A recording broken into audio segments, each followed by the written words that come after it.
Hi, I'm Mark. I'm from D4 on the Floor.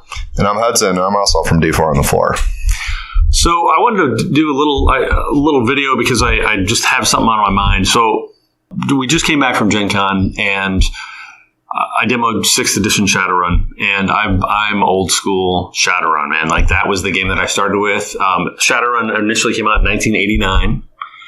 I played it in the spring of 90. I've been playing that game for a really long time.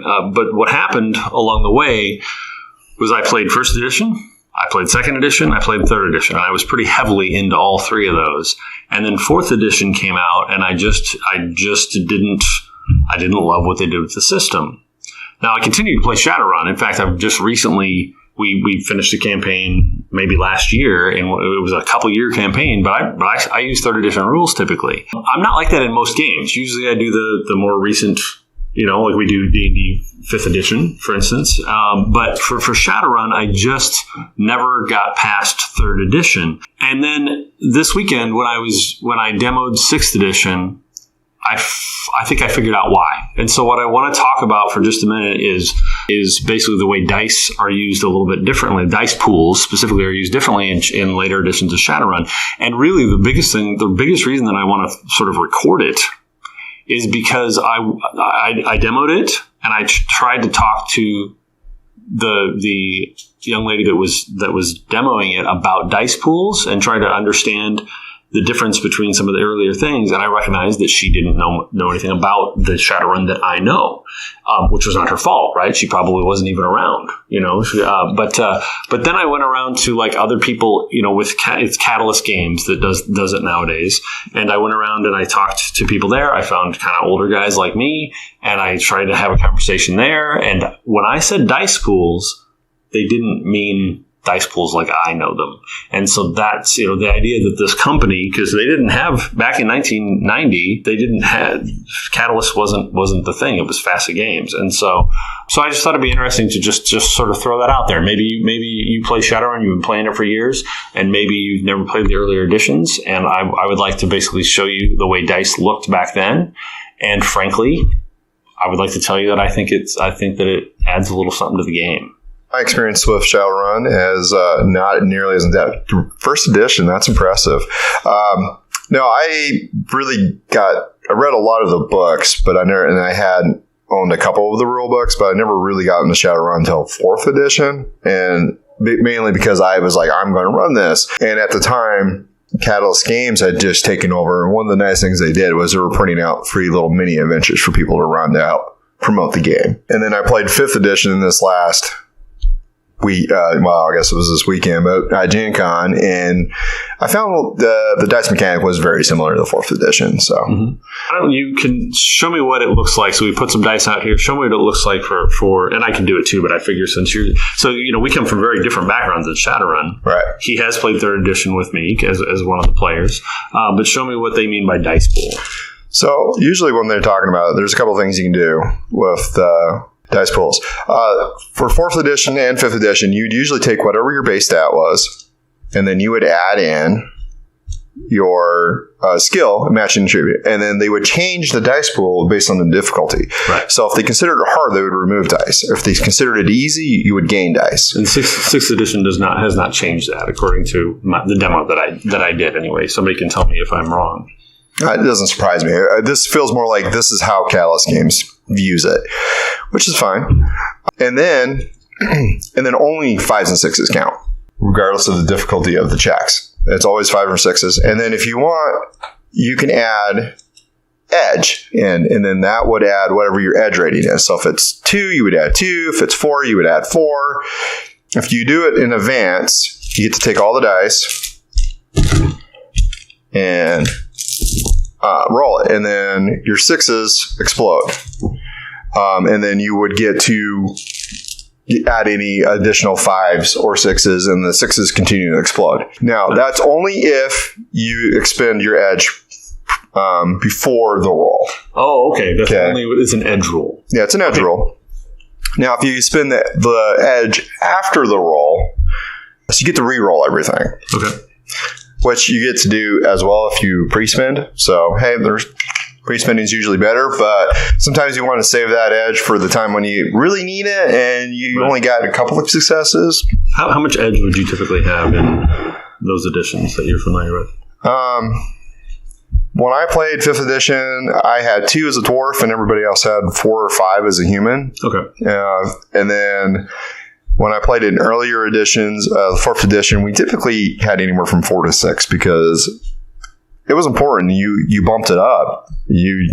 That was a stat you committed to because that luck stat was huge. It could really have a dramatic effect on the game. Right. Let me kind of talk for a minute about what it looked like in the older version. So we had what was called the dice pool, right? And the dice pool might have been based off of a collection of stats, of attributes. So like your combat pool, for instance, was based off of your quickness, your intelligence, and your willpower. Those were the 3 just for that specific one. There was a decking pool, there was a rigging pool, there was a astral pool if you were in the astral plane as a mage. And so let's say you ended up, in that case, you might end up with 8. But that's pretty normal for maybe somebody who's, a street samurai or somebody that's, proficient in combat.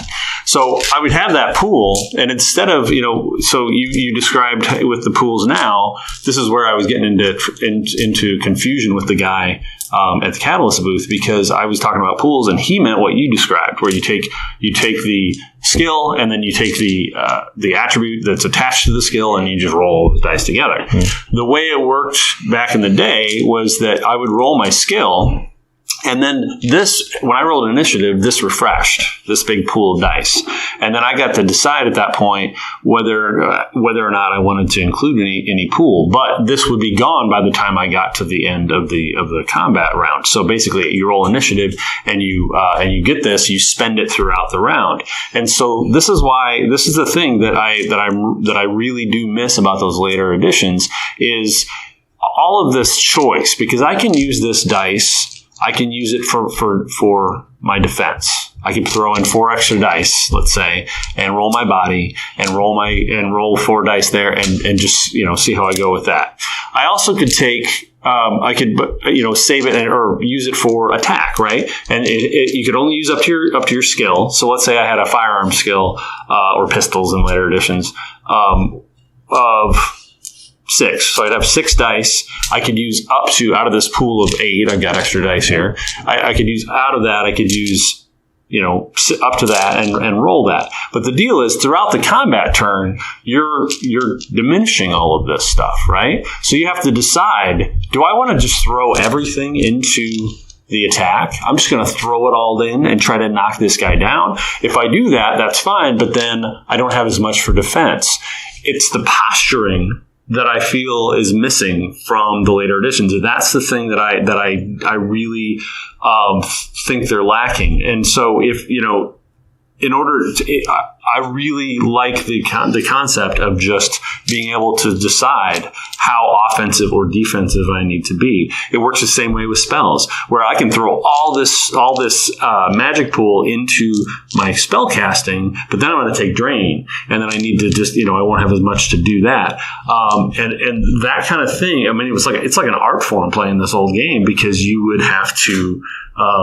You'd really have to make these decisions as you went. Now, if you haven't played this before in those earlier editions, so Hudson said that it was 5s and 6s were target numbers.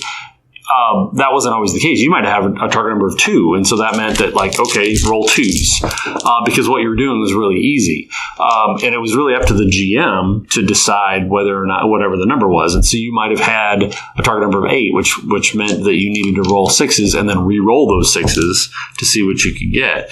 And so a lot of this stuff, and now it sounds like you move dice in and out of your pools, but back then it was more about the target number. So you would just say, okay, I'm going to do I want to shoot this guy, and he's this far away, and it's dark in here, and all this, and then the GM would just have to say, okay, there's some basic modifiers that you'd have in mind. You might have a screen in front of you if you aren't used to it, and you'd say, all right, your target number is 6, buddy. Good luck. And that's when I mention I have Smart Link. You need to knock that number down. Right.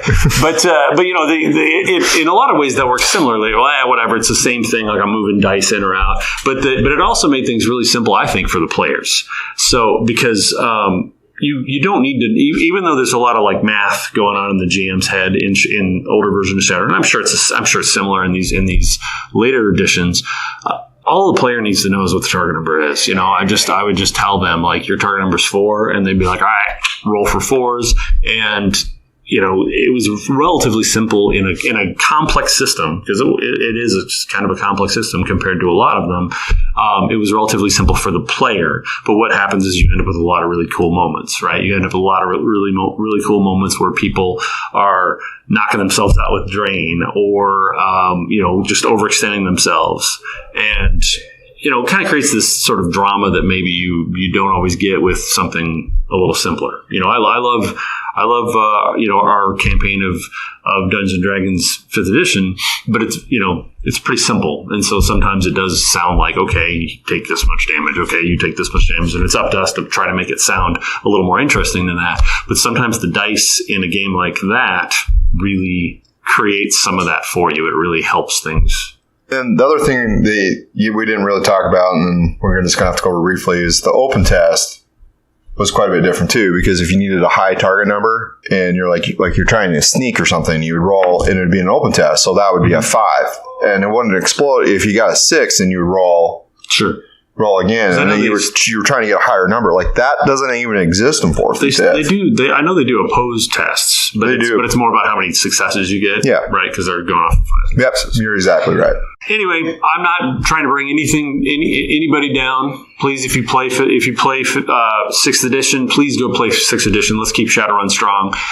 If you played 4th and 5th, please understand that I'm not trying to say that those are not great games. Shadowrun's an amazing world. Is one of my favorites. It's one of my favorite settings. I've never actually physically been to Seattle, but I feel like I could find my way around because I've spent some time there. So I just thought it would be interesting to maybe talk a little bit about specifically the dice mechanics, largely because I recognized that maybe there was a little bit of a gap there. Not everybody's an old guy like me. You can find us at d4onthefloor.com. You can also find us on the Twitter at dfloor, right? D4Floor. And if you want to check out our podcast, it's anywhere you find podcasts. Go to iTunes, go to Spotify, wherever you find your podcasts. Check us out. And we're native to Podbean.